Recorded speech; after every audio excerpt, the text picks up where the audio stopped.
الحمد لله وكفى وسلام على عباده الذين اصطفى أما بعد فأعوذ بالله من الشيطان الرجيم بسم الله الرحمن الرحيم وآمنوا بما أنزلت مصدقا لما معكم ولا تكونوا أول كافر به ولا تشتروا بآياتي ثمنا قليلا وإياي فاتقون ولا تلبسوا الحق بالباطل وتكتموا الحق وأنتم تعلمون صدق الله العظيم। সমস্ত প্রশংসা গুণগান গুণকীর্তন আরাধনা উপাসনা সেই মহান আল্লাহর উদ্দেশ্যে যে আল্লাহ পাক রব্বুল আলামিন আহকামুল হাকিমিন রব্বে কায়নাত আমাদের উপরে বড় দয়া করে রহম ও করম করে আমাদের ঈমান দিয়েছেন। সকলে তেনার শুকরিয়া জ্ঞাপন করতে গিয়ে সমবেত কণ্ঠে বলি আলহামদুলিল্লাহ। অতঃপর শত সহস্র দরুদ এবং সালামের ধারা বর্ষিত হোক হুজুর আলাইহিস সালাতু ওয়াস সালামের উপর। সকলে বলি সাল্লাল্লাহু আলাইহি ওয়াসাল্লাম। সূরা বাকারার 41 এবং 42 নম্বর আয়াতের তাফসীর হবে। আমা তৌফিক ইল্লা বিল্লাহ আলাইহি তাওয়াক্কালতু ওয়া ইলাইহি উনীব। আল্লাহ পাক রব্বুল আলামিন 40 নম্বর আয়াতে বনি ইসরাইলকে স্মরণ করার কথা বলেছিলেন যে তোমরা আমার ওই নিয়ামত সমূহ স্মরণ করো যে নিয়ামত আমি তোমাদের উপরে দিয়েছি, আর তোমরা আমার সঙ্গে যে অঙ্গীকার করেছিলে সে অঙ্গীকার পূরণ করো। মনে পড়ে গত সপ্তাহে এর উপরে আলোচনা হয়েছিল। আর তোমরা আমাকেই ভয় করো। আজকে আল্লাহ পাক রব্বুল আলামিন বনি ইসরাইলকে সম্বোধন করে বলছে وآمنوا بما أنزلت مصدقا لما معكم ولا تكونوا أول كافر به।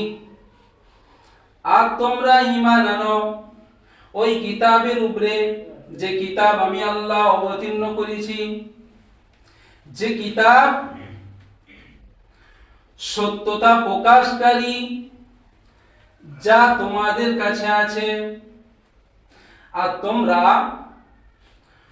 প্রথম অস্বীকারী ওই কিতাবের হইও না। ওয়ালা তাশতারু বিআয়াতি সামানান কালিলা। আর তোমরা আমার আয়াত সমূহকে অল্প মূল্যে সামান্য মূল্যের বিনিময়ে বিক্রয় করো না। ওয়া ইয়্যায়া ফাত্তাকুন। আর তোমরা আমাকেই ভয় করো। ওয়ালা তালবিসুল হাক্কা বিল বাতিলি। আর তোমরা হককে সত্যকে বাতিলের সাথে মিশ্রিত করো না। ওয়া তাকতুমুল হাক্কা ওয়া আনতুম তা'লামুন। আর তোমরা জেনে বুঝে সত্যকে গোপন করো না। এটা হলো আয়াতে পাক, আয়াতে কারিমা সরল অর্থ। আল্লাহ পাক রব্বুল আলামিন আয়াতে কারিমার মধ্যে জানিয়েছেন যে তোমরা ওই কিতাবের উপরে ঈমান আনো। ওয়া আমিনু বিমা আনজালতু। ওয়া আমিনু আর তোমরা ঈমান আনো বিমা ওই কিতাবের উপরে আনজালতু যেটা আমি অবতীর্ণ করেছি। কিতাবটা কেমন? মুসাদ্দিকাল লিমা মাকুম। আহলে কিতাব যারা ছিল তারা তাওরাতকে মানতো, इंजील के मानतो, जबूर के मानतो, তাওরাত হযরত মুসা আলাইহিস সালাতু ওয়াসসালাম কে আল্লাহ পাক দিয়েছিলেন, ইনজিল হযরত ঈসা আলাইহিস সালাতু ওয়াসসালাম কে দিয়েছিলেন, আর জবুর হযরত দাউদ আলাইহিস সালাতু ওয়াসসালাম কে দিয়েছিলেন। এই তিনটে কিতাব যে আল্লাহ পাক রব্বুল আলামিনের পক্ষ থেকে এসেছে, সেটা সত্যতা প্রমাণ করনে वाला কিতাব হলো কোরআন মাজিদ। আয়াতে কারিমার শব্দের দিকে তাকালে আপনি বুঝতে পারবেন ওয়ামিনু বিমা আনজালতু, আর তোমরা ঈমান আনো ওই কিতাবের উপরে যা আমি অবতীর্ণ করেছি। মুসাদ্দিকাল, মুসাদ্দিক শব্দের অর্থ হলো সত্যতা, যে কিতাবটা সত্যতা প্রকাশ করে। কাদের? লিমা মাকুম, ওই কিতাবের যে কিতাবগুলো তোমাদের কাছে আছে, অর্থাৎ তাওরাত, ইনজিল, জবুর, সুহুফ ইব্রাহিম, সুহুফ মুসা, যে সহিফাগুলো আরো আম্বিয়া কিরাম আলাইহিমুস সালাতু ওয়াসসালামদের কাছে এসেছিল, সেটা সত্য। এটা যে কিতাব প্রমাণ করে, সেই কিতাবের উপরে তোমরা ঈমান আনো। এই বলার পরে আল্লাহ পাক রব্বুল আলামিন একটা বড় হুকুম দিয়েছেন, সেটা কি? ওয়ালা তাকুনু আউওয়ালা কাফিরিন বিহ, আর তোমরাই ওই কিতাবের সর্বপ্রথম অস্বীকারী হয়ো না। এইখানে একটা জিনিস বোঝার আছে, কাফির বা বেঈমান হওয়া, আল্লাহ পাক রব্বুল আলামিনের না মানা, এটা তো একটা গুনাহ। আর আপনি কাফির হয়েছেন, আপনি আল্লাহকে মানেননি, এই কারণে যদি অন্য কোনো মানুষ কাফির বা বেঈমান হয়, আল্লাহকে না মানে, কোরআন মাজিদ যে আল্লাহ পাকের পক্ষ থেকে এসেছে এটা যদি না মানে, তো দুটোর গুনাহ পাবেন আপনি। একটা নিজে অস্বীকার করার কারণে, আর আপনি যে অস্বীকার করলেন এর কারণে আপনার দেখে, আপনার অনুসরণ করতে গিয়ে যদি কেউ অস্বীকার করে, তার গুনাহটাও আপনার ঘাড়ে পড়বে। উদাহরণ দিলে বুঝতে পারবেন। আপনি ধরেন এই গ্রামে মদ খাওয়া শুরু করেছেন, আপনার দেখে আরো 4টে ছেলে বা 5টা ছেলে, 10 জন মদ খাওয়া শুরু করলো। আপনি যে শুরু করলেন মদ খাওয়া, শরাব পান করা, এর কারণে যে আরো 5টা ছেলে বা 10টা ছেলে বা পাড়ার আরো 30টা যুবক মদ খেতে শুরু করলো, তাদের গুনাহ আপনার ঘাড়ে পড়বে।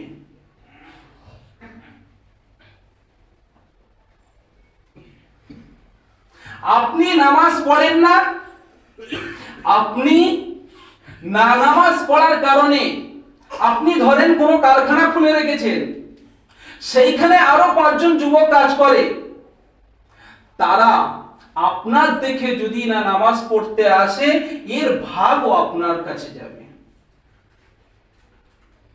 মানে হলো, আপনি কোন গুনার সবব বানবেন, আপনি কোন গুনার কারণ বানবেন,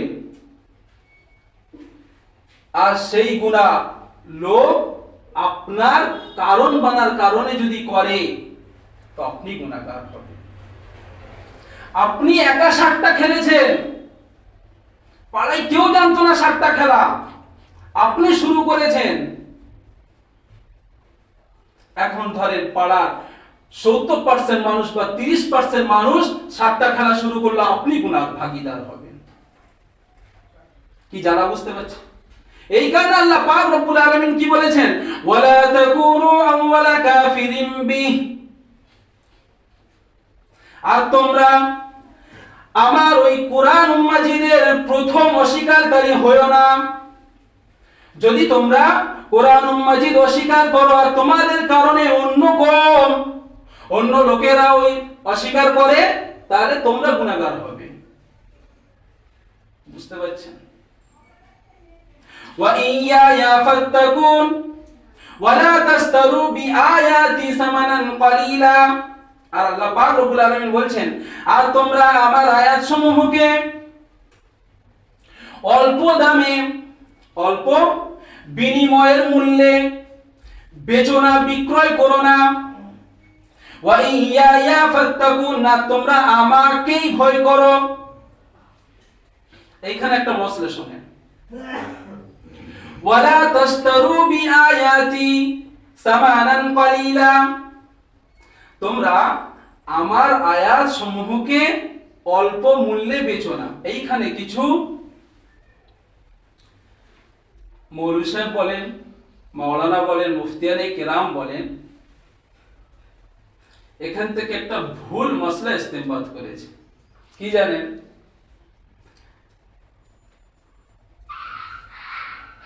দিনের কাজ করি, দিনই কোন কাজ, ধরেন মাদ্রাসায় পড়ানো দিনই কাজ, মসজিদে ইমামতি করা দিনই কাজ, মুয়াজ্জিনি করা দিনই কাজ, মুক্তব পড়ানো দিনই কাজ, এটা করে উজরত টাকা নেওয়া যাবে না, এটা করে টাকা নেওয়া যাবে না। হযরতে ইমাম মালিক, ইমাম শাফি, ইমাম আহমদ বিন হাম্বল রাহিমাহুল্লাহ তাআলা এনারা বলেছেন যে না, টাকা উজরাত নেওয়া জায়েজ। হযরত ইমাম আবু হানিফা রাহমাতুল্লাহি আলাইহি মাসলাক হলো টাকা নেওয়া জায়েজ নেই। তারপরে এই সময় যখন যুগের পরিবর্তন ঘটছে, মানুষ যখন একের পর এক কি হচ্ছে, জামানা যাচ্ছে, তারপরে মুতাখিরিন কিরাম, উলামায়ে মুতাখিরিন তেনারা দেখলেন যে যদি এর উপরে টোপ লাগানো হয়, পাবন্দি লাগানো হয়, মানা যদি করা হয়, তাহলে মসজিদে ইমাম বলেন পাওয়া যাবে না। কেউ ফ্রিতে করবে, যদি ফ্রিতে করে তাহলে কি ক্ষতি হবে শুনবেন? যদি ফ্রিতে করে আপনি তার কিছু বলতে পারবেন না, সব থেকে প্রথম নম্বর ক্ষতি। তার যেরকম ইচ্ছে সে সেরকম চলবে, হবে না? হবে না বলেন? নাম্বার 2, যদি আপনি ইমামতি ফ্রিতে করাতে চান, মুদাররিসি মাদ্রাসায় পড়ানো যদি আপনি ফ্রিতে করাতে চান, তো আপনি শিক্ষক পাবেন না, পাওয়া মুশকিল হয়ে যাবে। বলে क्या দায় পড়েছে? এই জামানার মানুষের সেই ঈমান নেই যে আল্লাহ পাকের থেকে চেয়ে নেবে। মানুষ এই কাজ ছেড়ে দেবে, ছেড়ে দিয়ে যখন অন্য বিভিন্ন কাজে ব্যস্ত হয়ে যাবে, তখন দিনের মধ্যে খারাফাত আসবে, খারাপই আসবে। আসবে না? আসবে না বলে?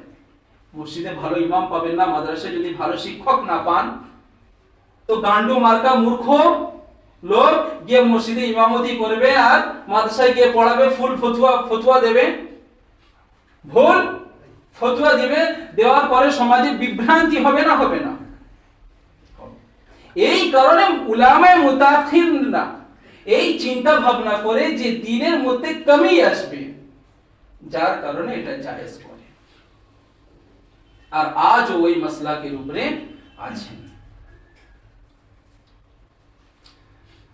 এরপরে আল্লাহ পাক রব্বুল আলামিন কি জানিয়েছেন?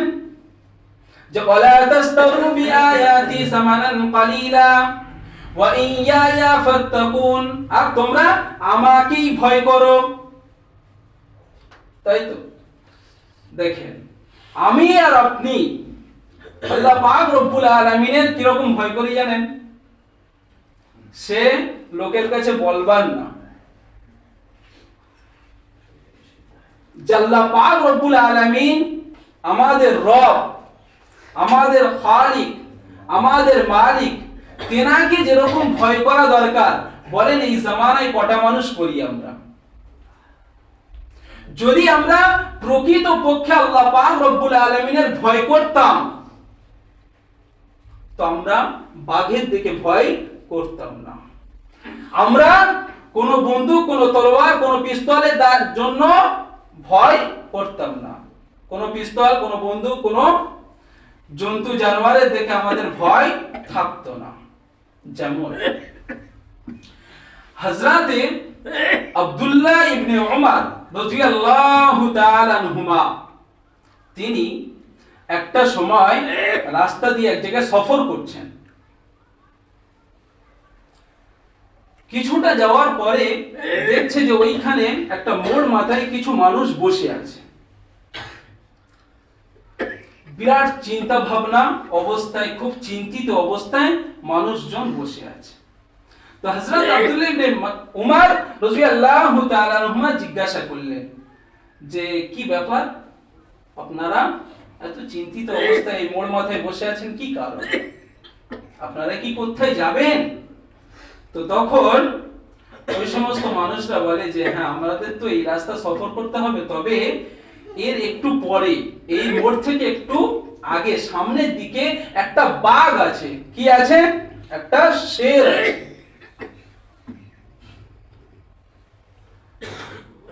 যে মানুষের ভয় দেখাচ্ছে, ঘবরাহট দিচ্ছে, যে হুঙ্কার মারছে, তার ভয়ে আমরা কেউ যেতে পারছি না, আগে যাচ্ছি না।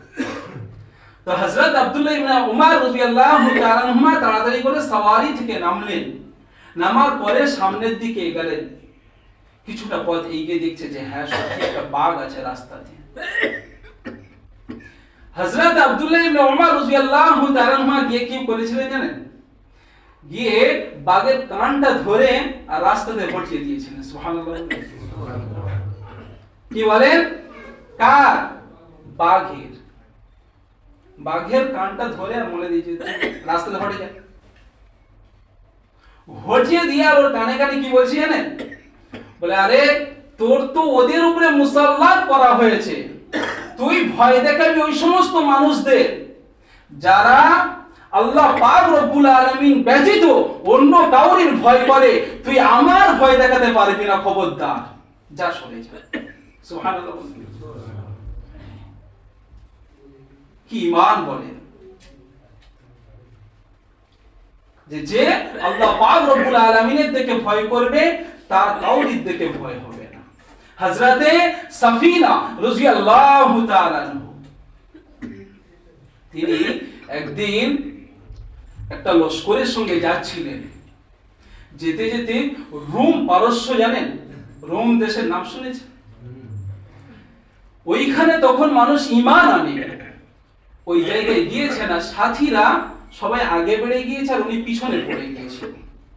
যাওয়ার পরে ওখানকার মানুষরা হযরতে সাফিনা রাদিয়াল্লাহু তাআলা আনহুর ধরে নেয়, অ্যারেস্ট করে নেয় যে মুসলিম। নেওয়ার পরে হযরতে সাফিনা রাদিয়াল্লাহু তাআলা কোন রকম ভাবে তাদের ওই জায়গা থেকে পালায়। আবার পালিয়ে রাস্তায় হেঁটে হেঁটে যাচ্ছে আর যেতে যেতে দেখছে যে একটা বাঘ, যেতে যেতে দেখছে যে একটা শের রাস্তায় দাঁড়িয়ে আছে। এমত অবস্থায় হযরতে সাফিনা রাদিয়াল্লাহু তাআলা আনহু বললেন, বাঘের সঙ্গে সমস্ত ঘটনা বললেন। কি বললেন?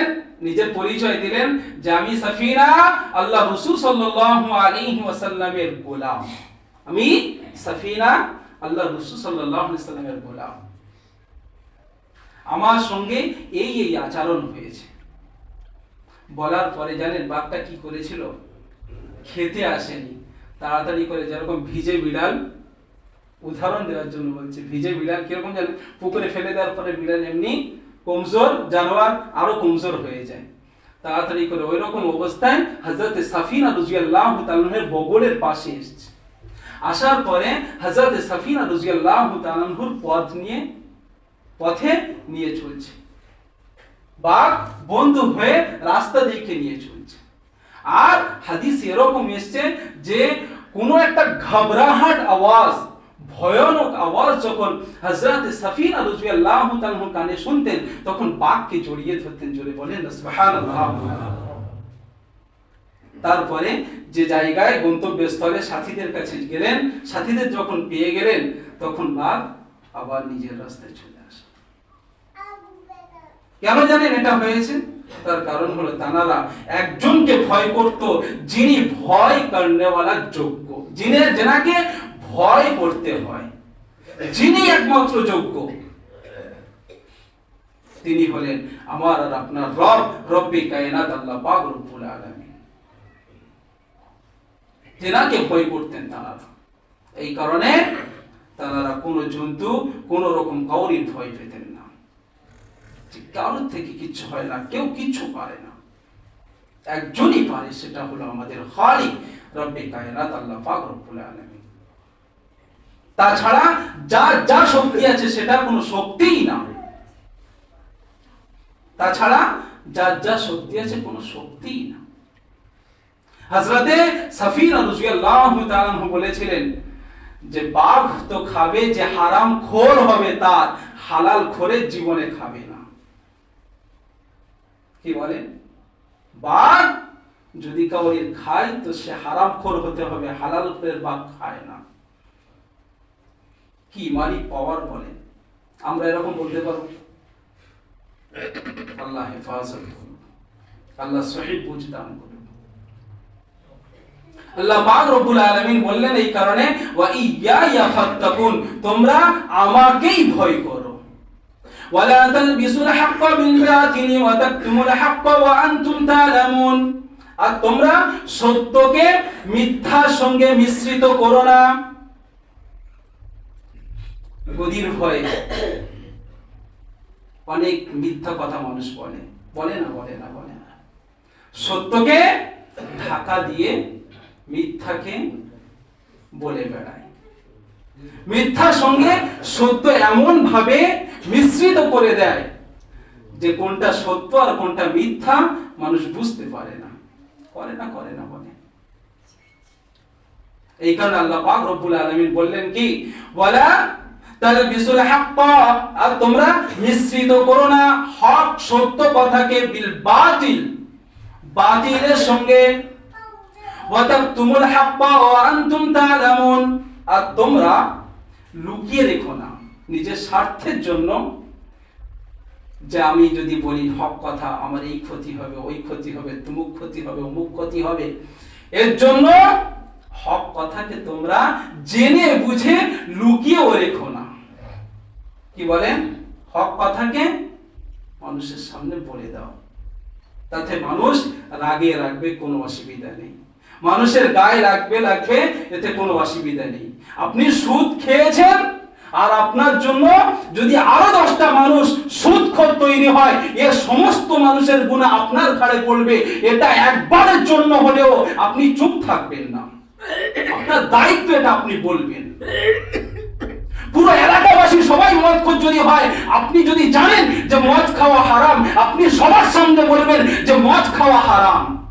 এটা আপনি লুকিয়ে রাখবেন না। সাট্টা খেলা, জুয়া খেলা এটা হারাম। আপনি কারোর জন্য, নিজের স্বার্থের জন্য, নিজের ইমামতি বাঁচানোর জন্য, নিজের এলাকায় থাকার জন্য, মানুষের কাছে হাদিয়া তাহাই পাওয়ার জন্য আপনি লুকিয়ে রাখবেন না, সবার সামনে বলবেন যে ওটা হারাম। ওই কাজ যে শুরু করবে তার জন্য যে কটা মানুষ ওই গুনার মধ্যে মুক্তালা হবে, ওই গুনার মধ্যে পড়বে, তাদের সকলের গুনার ভাগ ওই ব্যক্তির উপরে পড়বে। এই বলতে কি আপনি ভয় করবেন না। ওয়ালা ওয়া তাকতুমুল হাক্কা ওয়া আনতুম তা'লামুন, জেনে বুঝে হক কথা লুকাবেন না। আল্লাহ পাক সকলের কবুল করেন। আল্লাহ পাক সকলের নামাজি, পরেজগার, মুত্তাকি বান্দা তৌফিক দান করেন। যাদের সুন্নাত বাকি আছে সুন্নাত পড়ে না। ওয়া আখিরু দাওয়ানা আলহামদুলিল্লাহি।